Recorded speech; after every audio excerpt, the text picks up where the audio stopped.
Dalawang bagyong may sindaming ulan ng bagyong Ondoy noong 2009 daw ang kailangan para maibalik sa normal ang level ng tubig sa Angat Dam. Sa Ginibatan, Albay naman, nanunuyo na ang mga gripo sa ilang bahay, kaya ang mga residente umaasa sa tubig mula sa fire hydrant. Narito ang report ni Von Aquino. Ngayong tagtuyot, ang fire hydrant na ito ang nagsisilbing bukal ng pag-asa para sa mga taga-Ginobatan, Albay. Pila-pila ang mga residente bitbit ang kanilang mga galon para makasalok ng tubig.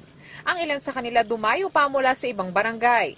Daing nila, halos wala na raw lumalabas sa kanilang mga gripo sa bahay. Wala. Bakit po? Mahina ang tubig ngayon. Sa sobra ng init. Kaya dito kami naigib. Sentro. Tubig sakripisyo kasi papunta pa dito ng sentro. Talo na sa gas. Lalo na sa gas. No choice. Pagod pa. Pagod pa. No choice. Dito talaga. Para magkaroon.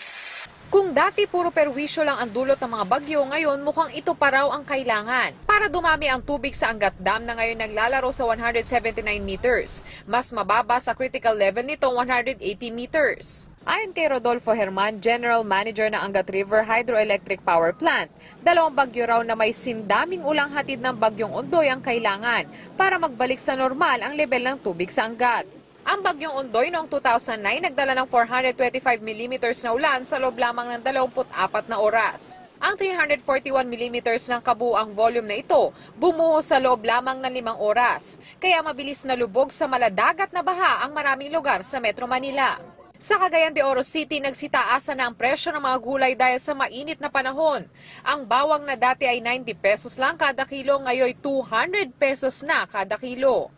Ang luya mula 70 pesos kada kilo, ngayon 150 pesos na kada kilo. Ang sibuyas mula 40 pesos kada kilo, 60 pesos na. Ang cauliflower na dating 70 pesos kada kilo, ngayon 120 pesos na.